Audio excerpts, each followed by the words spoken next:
Hello everyone, welcome to another Ask Robyn. I'm Erin from the Parents Hub and this is Robyn from Play Move Improve.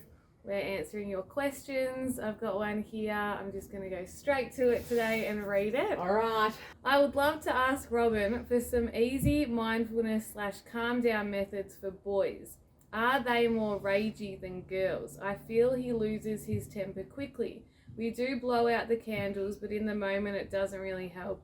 Maybe just like coping with the tantrum in general. Yes, and it is interesting because I know we're sort of quick to go boys, girls. I'd nearly rather go high arousal, low arousal. Yeah, so I was going to say, I've got 4 girls and one of them definitely I can relate to. Yeah, right. Yeah. So we spoke about arousal in the last video, so just be sure to check that out if you need.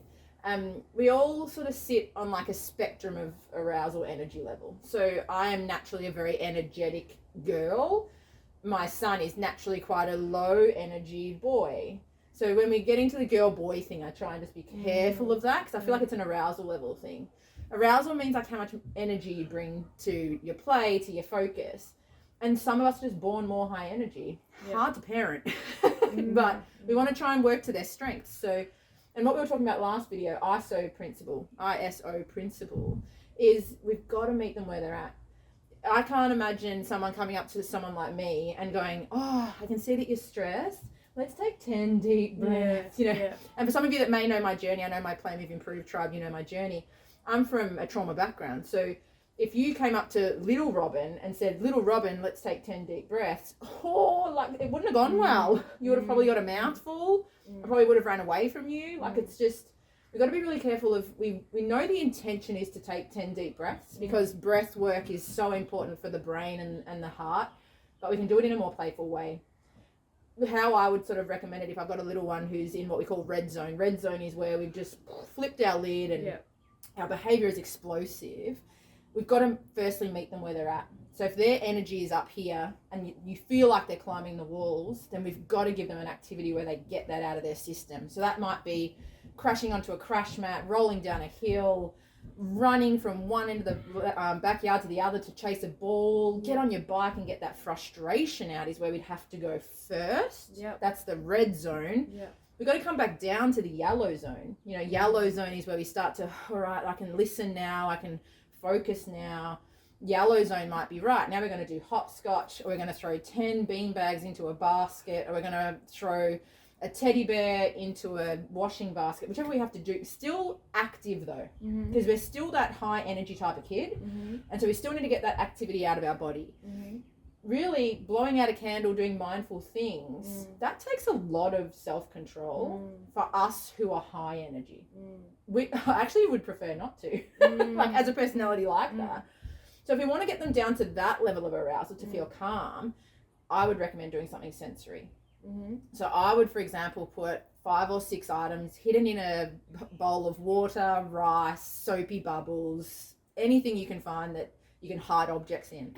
And I just get them to, in the moment, after they've done their explosive running and crashing and throwing, come to the table and just find the 5 or 6 items in that tray without using their eyes. Can you find me those items? That's mindful. That's mindful and sensory at the same time. If we're doing breath work, I'd ask them, blow bubbles. Give them a set of bubbles and I want you to blow the bubbles as far as you can. Or my favorite is put a pom-pom or a feather on your hand and blow that as far as you can. They're still going to get the breath work by blowing the objects off their hand, but we're not asking them to do it. Because ask an angry kid to do it and what just fires us up even more. But if you challenge me, you can't run as fast as me to get to the end of that, or you can't chase the ball down before it gets to the fence. A lot of us kids are going to go, I'll give it a try. So it's meeting them where they're at, bringing them down from red zone to yellow zone. And green zone is where I feel calm, but we've also got to look at the children we're talking about at the moment. They were born in a pandemic. So we've got to be a little bit mindful of they may not feel calm a lot at the moment because we're not calm. I know I still haven't come out of this pandemic going, yay! We're all burnt out, overwhelmed, tired, agitated.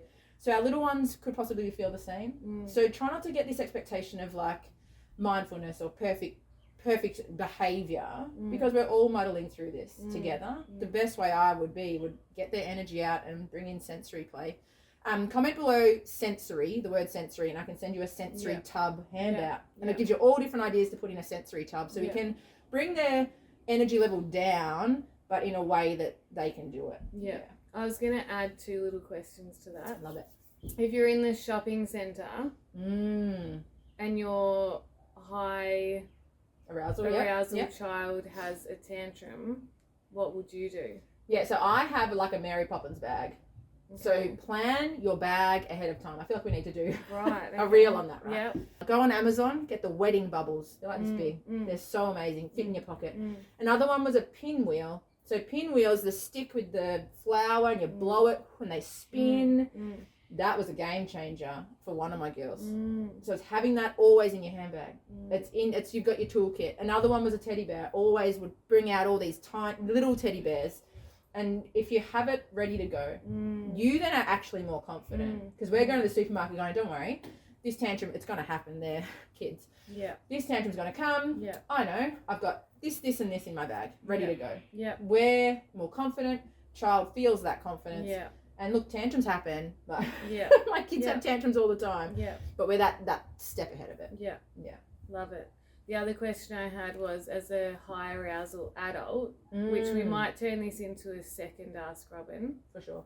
For next week. The question is, how do we handle that? Yes. Stay tuned. Yes. That's going to be, because like you said, how we're showing up as a parent, your child will show up as the child too. So we'll answer that question next week. Awesome. Bye. Thanks, everyone.